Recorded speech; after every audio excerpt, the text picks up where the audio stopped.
देश की सियासत में भी अब अमेरिका और वेनेजुएला की लड़ाई की चर्चा शुरू हो गई है। आपको बता दें कि वेनेजुएला पर हमला करके अमेरिका ने वहां के राष्ट्रपति मादुरो को कैप्चर कर लिया और ट्रंप ने यह भी कहा है कि मादुरो के ऊपर अमेरिका में ही कानूनी कार्रवाई जो है वो की जाएगी। लेकिन देश में हो रही सियासत पर हमारे साथ बात करने के लिए मौजूद हैं कांग्रेस के वरिष्ठ नेता राशिद अल्वी।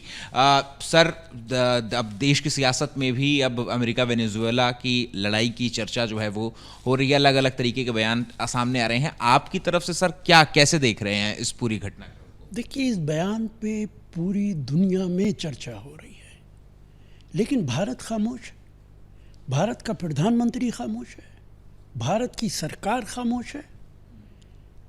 कहीं ऐसा तो नहीं कि नरेंद्र मोदी प्रेसिडेंट ट्रंप से इसीलिए डरते हों कि जो कुछ वेनेजुएला के अंदर हुआ और वहाँ के प्रेसिडेंट के साथ हुआ है, हथकड़ियाँ लगा के, पाँव में जंजीरें डाल के डिटेंशन सेंटर में डाल दिया गया और ये भी कहा गया अगर ज़रूरत होती तो हम गोली मार देते। और हमारे भारत के लोगों को भी इसी तरह जंजीरों में जकड़ कर भेजा गया था। कहीं प्रधानमंत्री इसीलिए तो नहीं खामोश हैं, कोई रिएक्शन नहीं है। अमेरिका को अगर इस वक्त ना रोका गया, चाहे रशिया हो, चाइना हो, हम हो, इंडिया हो, नॉर्थ कोरिया हो, सबको मिलके उसे रोकना पड़ेगा। उसके कत्ल पे मैं भी चुप था, मेरा नंबर अब आया है। मेरे कत्ल पे आप भी चुप हैं, अगला नंबर आपका है। अमेरिका एक एक करके इराक के साथ किया, लीबिया के साथ किया, सीरिया के साथ किया, अब वो वेनेजुएला के साथ कर रहा, जहाँ जहाँ तेल के भंडार हैं। और अगला नंबर ईरान का हो सकता है, मैक्सिको का हो सकता है, कोलंबिया का हो सकता है, किसी भी कंट्री का हो सकता है। प्रधानमंत्री को 150 करोड़ लोगों का देश है, न्यूक्लियर पावर हैं।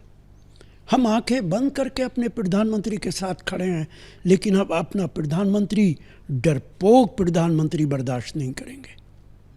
अच्छा, हालांकि भारत सरकार की तरफ से, एक्सटर्नल अफेयर्स मिनिस्ट्री की तरफ से ये एडवाइजरी ज़रूर जारी की गई है कि वेनेजुएला की यात्रा ना करें और जो लोग वेनेजुएला में भारतीय नागरिक हैं वो उनके लिए हेल्पलाइन नंबर जारी किया गया है कि वो वहाँ की इंडियन एम्बेसी के साथ जो है वो टच में रहें और क्लोजली जो है वो सिचुएशन को मॉनिटर कर रहे हैं। ये बयान जो है वो, इस बयान का कोई मतलब नहीं है। जो जो जो जो लोग वहाँ रह रहे हैं वो अपना ख्याल खुद रख सकते हैं। भारत सरकार के इन बयानात के बाद ही वो अपना ख्याल रखेंगे, ये तो मूर्खता होगी। भारत सरकार चूँकि कोई बयान देना नहीं चाहती है, इसलिए ये बयान दिया गया है ताकि ये कह सके भारत सरकार ने ये बयान दे दिया।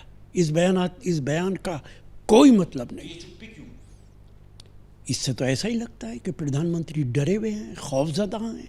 चूँकि लगातार जब से ऑपरेशन सिंदूर हुआ है तब से हम ऑब्जर्व कर रहे हैं कि भारत एक बार नहीं बोलता ट्रंप के खिलाफ, एक बार अमेरिका के खिलाफ नहीं बोलता।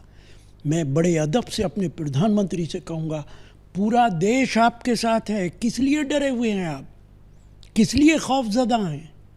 न्यूक्लियर पावर हैं हम, हमारी फौज बहुत ताकतवर है।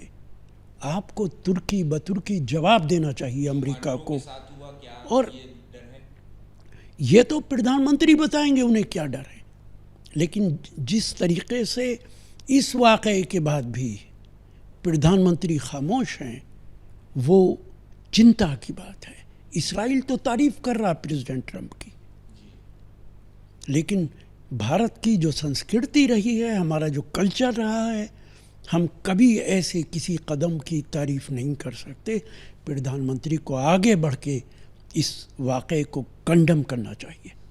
अच्छा, इसमें वहीं असदुद्दीन ओवैसी जो कि MIM चीफ है, उन्होंने भी ये कह दिया कि अगर ट्रंप जो हैं वो वेनेजुएला के राष्ट्रपति को वेनेजुएला के ऊपर हमला करके उनके राष्ट्रपति को जो है वो गिरफ्तार करके लेकर के आ सकते हैं अपने देश में, तो फिर भारत जो है वो पाकिस्तान जहाँ पे आतंकी फैक्ट्री चलती है, जहाँ से आतंकी साजिशों को अंजाम दिया जाता है, तो फिर उन आतंकवादियों को क्यों नहीं भारत लेकर के आया जा सकता है? देखिए, उनका ये बयान RSS और बीजेपी को खुश करने के लिए है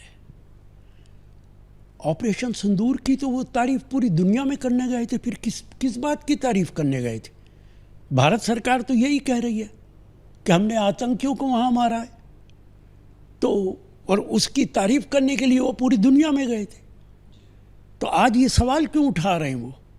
ऑपरेशन सिंदूर को तो वो कामयाब मानते हैं, दुनिया के अंदर ढंढोरा पीटने गए थे कि ऑपरेशन सिंदूर एक कामयाब कदम है हमारा, तो फिर आज ये सवाल क्यों उठा रहे हैं?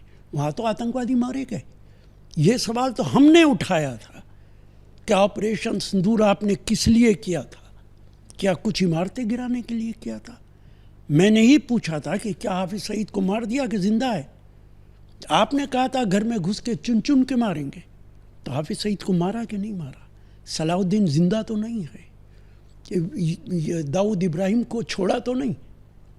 इसी मकसद के लिए तो आप गए थे। तो उनका ये बयान सिर्फ सत्ता को खुश करने के लिए है। ठीक, शुक्रिया बात करने के लिए। कैमरा पर्सन सुनील पांडे के साथ अहमद बिलाल, एबीपी न्यूज़, दिल्ली।